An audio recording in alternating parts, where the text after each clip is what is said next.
Bon matin Sud Radio, l'édito politique. Et c'est l'édito politique. Bonjour Virginie. Bonjour Cécile, bonjour Patrick. Oui, alors Virginie, revenons sur Marseille. Revenons parce que ce n'est pas fini en plus à Marseille. Donc il y a eu le premier tour, il y a eu le second tour, il y a eu l'entre-deux tours avec pas mal de tractations. Est-ce qu'elles sont vraiment celles de tout, et c'est pas fini, est-ce qu'elles sont celles de toutes les surprises, cette élection marseillaise ?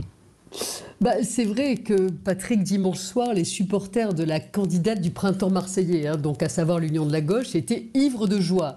Le lendemain, donc lundi matin, au recomptage, l'angoisse se lissait sur ces visages. Et aujourd'hui, donc à l'heure où nous parlons, tout est entre les mains des petits candidats. Alors je m'explique, c'est un peu technique. C'est une élection qui se joue en 3 tours. Les 2 premiers tours sont classiques, mais ils ne servent en fait qu'à distribuer des sièges de conseillers municipaux. Et c'est à partir de ces sièges-là que le maire sera élu.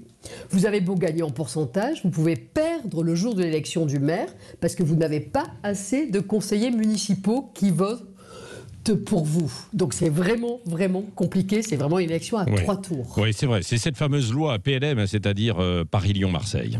Oui, voilà, c'est cette fameuse loi qui s'applique donc dans les 3 grandes villes, et cette loi imaginée par Defer. Alors à Marseille, aujourd'hui, c'est l'élection de tous les possibles. Il y a 101 sièges à distribuer. Le printemps marseillais de Rubirola en a 42. Donc cette liste de gauche aurait pu en avoir bien plus. Mais alors là, elle a choisi de se retirer dans une des mairies d'arrondissement pour barrer la route au Rassemblement national.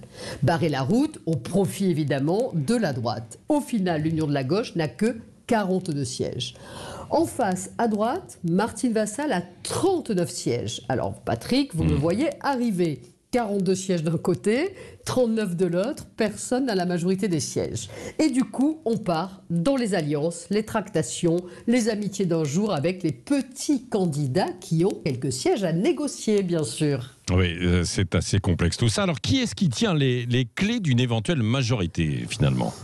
C'est en grande partie quand même la candidate, donc Samia Ghali, ex-PS, qui, avec ses 8 sièges, tient les clés du succès, mais pas non plus les clés d'une majorité absolue. Donc, à qui Samia Ghali donnera-t-elle ses voix, ses 8 sièges ? À gauche, évidemment, personne ne peut imaginer une seule seconde qu'elle puisse les donner aux Républicains. Donc Samia Ghali, très importante évidemment pour l'union des gauches. De l'autre côté à droite, certains commencent à se dire que les voix du Rassemblement national sont peut-être bonnes à prendre. Stéphane Ravier, le candidat RN, a tout de même 9 sièges à négocier. Et donc aussi, il a un peu les clés du succès. Donc vous imaginez, sur le Vieux-Port, les discussions, les marchandages, les tractations. La fin de cette semaine nous dira si celle qui a eu les pourcentages les plus hauts, à savoir Michel Rubirola, sera bien celle qui emportera la mairie de Marseille. Oui, absolument. Sacré feuilleton à suivre. Plus belle la vie à Marseille, plus belle l'élection. Et on verra, soit vendredi, soit plus probablement samedi. Merci Virginie Martin. On vous retrouvera tout à l'heure aussi dans le petit débrief et petit déjeuner de l'actualité à partir de 9h moins le quart. Et dans une dizaine de minutes, Julien Aubert